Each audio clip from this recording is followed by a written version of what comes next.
कि मई 13 को जो इंसिडेंट्स हुए थे उसके बारे में अगर आप बताएं कि क्या हुआ था उस दिन। मैं 13 मई को सुबह 9 बजे के करीब अरविंद केजरीवाल जी से मिलने उनके आवास पे गई थी। मुझे वहाँ पे स्टाफ ने ड्राइंग रूम में बिठवाया और बताया कि अरविंद जी घर पे हैं और वो मुझसे मिलने आ रहे हैं। इतने में विभव कुमार जो कि उनके पीएस थे, वो वहाँ पे धनधनाते हुए आते हैं और मैंने उनको बोला भी कि भाई क्या हो गया, मतलब अरविंद जी आ रहे हैं, क्या हो क्या गया। तो इतना मैंने बोला और इतने में ही उन्होंने हाथ छोड़ दिया। उन्होंने मुझे 7-8 थप्पड़ पूरी ज़ोर से मारे। तो जब मैंने उन्हें पुश करने की कोशिश करी तो उन्होंने मेरा पैर पकड़ लिया और मुझे नीचे घसीट दिया। उसमें मेरा सर भी जो वो सेंटर टेबल है उस पे जाके टकराया।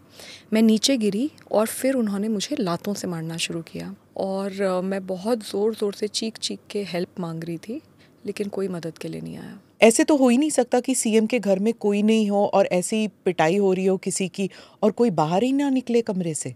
जी, वही अजीब बात है और मैं बहुत ज़ोर ज़ोर से चीख रही थी, चिल्ला रही थी। सच तो ये है कि कोई मदद के लिए नहीं आया। आप कह रही हैं किसी के इंस्ट्रक्शंस पर, यानी कि खुद ब खुद विभव में इतनी जुर्रत नहीं होगी कि वो खुद पीटे। Is that what you are saying? Vibhav ने अकेले मारा, क्या किसी के इंस्ट्रक्शंस पे मारा, ये सारी चीज़ें अब मैटर ऑफ इन्वेस्टिगेशन है। दिल्ली पुलिस के साथ मैं पूरी तरीके से कोऑपरेट कर रही हूँ। हाँ, मैं ये भी है, लेकिन मैं किसी को क्लीन चिट नहीं दे रही, क्योंकि फैक्ट ये है कि मैं ड्राइंग रूम में थी, अरविंद जी घर पे थे और मुझे बहुत बुरी तरीके से पीटा गया। मैं चीख रही थी, चिल्ला रही थी, पर कोई आया नहीं। मैंने ये नहीं सोचा कि मेरा क्या होगा, मेरे करियर का क्या होगा, मेरे साथ ये लोग क्या करेंगे।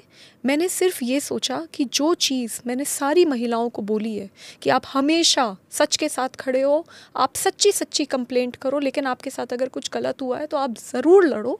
तो आज मैं खुद कैसे नहीं लड़ सकती।